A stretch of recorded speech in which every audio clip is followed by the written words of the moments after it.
Assalamualaikum warahmatullahi wabarakatuh. Kami dari kelompok Rumah Sakit Ibnu Sina Bukit Tinggi, Prodi S1 Gizi, Fakultas Kesehatan Masyarakat Universitas Andalas, ingin menyampaikan beberapa materi terkait gizi seimbang menghadapi pandemi COVID-19. Untuk anggota kelompoknya sendiri yaitu ada Asti Widiatmi, Hana Fauziah, Mariam Aulia, Yohana, dan Zulia Rahmayani. Untuk pembimbing akademiknya ada Bapak Dr. Dena Simon MCN. Untuk pembimbing lapangannya ada Ibu Fitriani SGZ RD. Materi pertama yaitu terkait gizi seimbang dan isi piringku. Gizi seimbang yaitu susunan pangan sehari-hari yang mengandung zat gizi dalam jenis dan jumlah yang sesuai dengan kebutuhan tubuh dengan memperhatikan prinsip keanekaragaman pangan, aktivitas fisik, perilaku hidup sehat dan bersih, dan mempertahankan berat badan normal. Makanan yang kita makan harus memperhatikan prinsip keanekaragaman pangan untuk dapat memenuhi kebutuhan zat gizi makro, yaitu karbohidrat, protein, dan lemak, serta zat gizi mikro, yaitu vitamin dan mineral. Apabila mengalami kekurangan atau kelebihan zat gizi, maka menyebabkan kelainan atau penyakit. Dalam isi piringku terdapat anjuran bahwa sekali makan, contoh makan siang. Yang pertama itu adalah makanan pokok. Kalau kita kan sumber karbohidrat seperti beras merah, singkong, beras putih, mie, jagung, ubi jalar, atau yang lainnya. Yang kedua itu ada lauk pauk. Lauk pauk merupakan sumber protein. Contohnya seperti ikan dan hasil olahannya, daging sapi, ayam, telur, susu, dan produk olahannya. Contohnya seperti tempe, tahu, dan kacang-kacangan. Untuk sayuran sendiri merupakan sumber vitamin dan mineral seperti terong, kubis, wortel, kembang kol, buncis, brokoli, dan buah-buahan seperti belimbing, mangga, apel, pisang, pepaya, dan lain-lainnya. Selanjutnya yaitu ada gizi pangan untuk imunitas. Yang pertama itu konsumsi makanan sesuai pedoman gizi seimbang yang mengandung karbohidrat, protein, lemak, vitamin, dan mineral. Kalori yang kita dapatkan dari makanan dapat memberikan bahan bakar untuk sel imun dalam tubuh. Protein dalam makanan juga dapat membantu meningkatkan imunitas dan memperbaiki jaringan tubuh yang rusak. Yang kedua itu ada konsumsi air, minimal 8 gelas sehari. Hal ini penting untuk menjaga status hidrasi tubuh. Kekurangan air juga menyebabkan dehidrasi dan menurunkan fungsi mulut sebagai first line immunological barrier. Hal ini menyebabkan kerentanan terhadap bakteri dan virus. Selain itu, dehidrasi juga berefek pada meningkatkan hormon kortisol yang berhubungan dengan penurunan fungsi imun. Yang ketiga, ada jaga dan pertahankan kondisi kesehatan bakteria dalam saluran pencernaan. Untuk kesehatan good microbiota dapat meningkatkan fungsi imun tubuh. Untuk meningkatkan kesehatan good microbiota dapat diperoleh dari konsumsi makanan seimbang termasuk konsumsi makanan sumber prebiotik dan probiotik. Contohnya yogurt sama tempe. Untuk yang keempatnya yaitu ada konsumsi makanan yang mengandung zat gizi mikro dan antioksidan. Antioksidan dalam tubuh dapat menangkal radikal bebas yang membahayakan tubuh dan membantu meningkatkan sistem imun tubuh. Antioksidan juga bisa didapatkan dari apel, jeruk, ubi jalar, asparagus, bawang merah dan bawang putih, brokoli, pepaya, dan wortel. Untuk zat gizi mikronya seperti vitamin A, C, D, E, mineral besi, dan zinc yang berperan dalam meningkatkan fungsi imun. Contoh yang mengandung zinc yaitu kacang-kacangan, ayam, yogurt, buncis, labu kuning, jamur, sereal, dan daging. Contoh yang mengandung zat besi yaitu ada daging berwarna merah, sayuran berdaun hijau. Yang kelima yaitu ada konsumsi secukupnya pangan fungsional seperti jahe dan kunyit yang berfungsi sebagai antioksidan dan membantu memperbaiki sistem imun. Yang keenam ada sering-sering mencuci tangan menggunakan sabun dan air mengalir untuk membersihkan kotoran tangan yang mengandung kuman.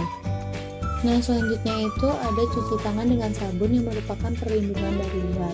Di sini ada 5 trik cuci tangan. Yang pertama, basuh tangan pada air mengalir. Yang kedua, gosok sabun ke telapak tangan, punggung tangan, dan sela-sela jari. Yang ketiga, bersihkan bagian dalam kuku.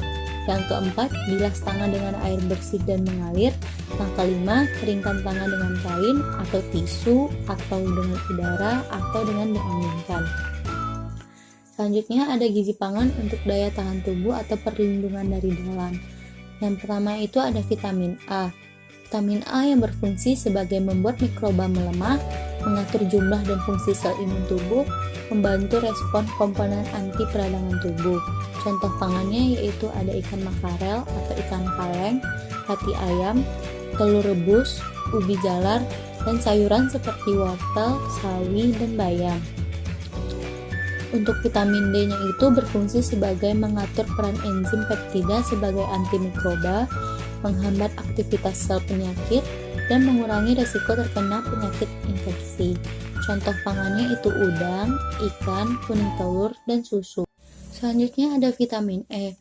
Vitamin E sendiri berperan untuk mempertahankan respon kekebalan tubuh, anti peradangan dan antioksidan, serta meningkatkan produksi sel imun. Contoh pangannya itu ada alpukat, pepaya, kacang tanah, dan bubuk cabai. Dan yang terakhir itu ada vitamin C yang berfungsi untuk menstimulasi aktivitas sistem imun, mencegah kerusakan DNA, pembuatan senyawa antimikroba, dan mengurangi resiko penyakit. Contoh pangannya itu ada pepaya, sawi, brokoli, dan jeruk.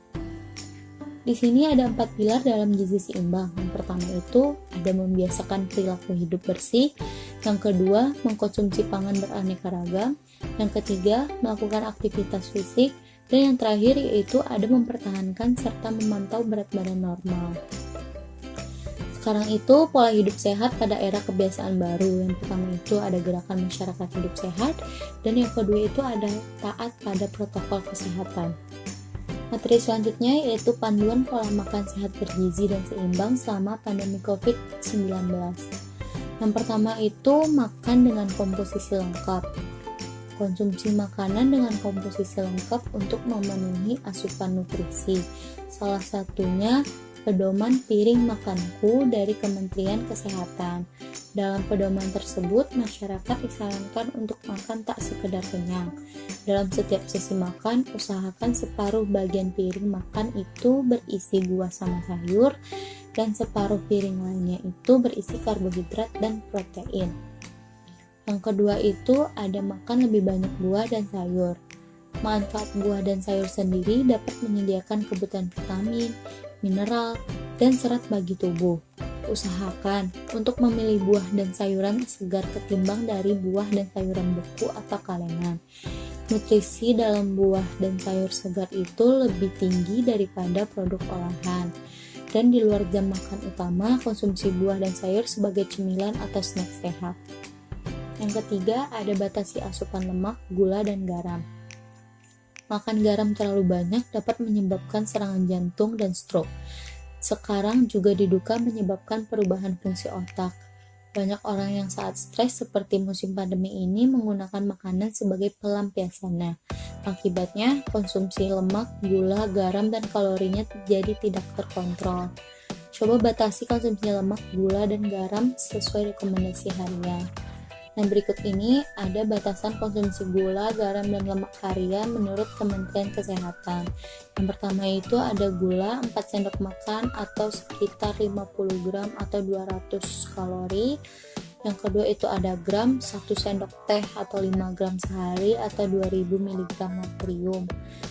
Yang ketiga itu ada lemak 702 kilokalori atau 5 sendok makan atau 67 gram. Ini itu direkomendasikan tersebut berlaku untuk orang dewasa sehat dengan aktivitas sedang. Yang keempat itu ada penuhi kebutuhan cairan. Jaga tubuh agar tidak dehidrasi dengan minum air putih setidaknya 6-8 gelas per hari. Mencukupi kebutuhan cairan tubuh juga penting untuk menjaga daya tahan tubuh.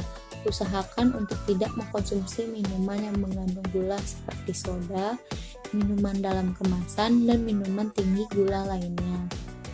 Yang kelima ada jaga kebersihan makanan. COVID-19 ini merupakan penyakit utama menyerang saluran pernapasan. Namun, Anda tetap wajib peduli pada keamanan pangan.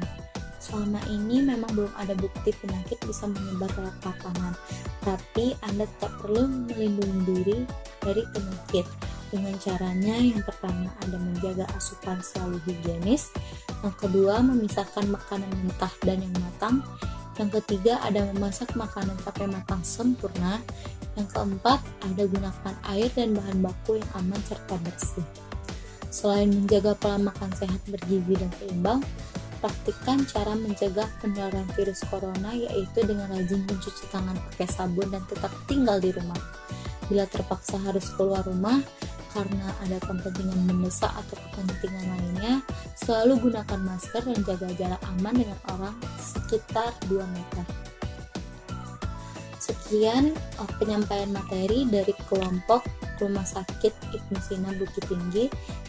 Jika ada kesalahan, mohon maaf. Assalamualaikum warahmatullahi wabarakatuh.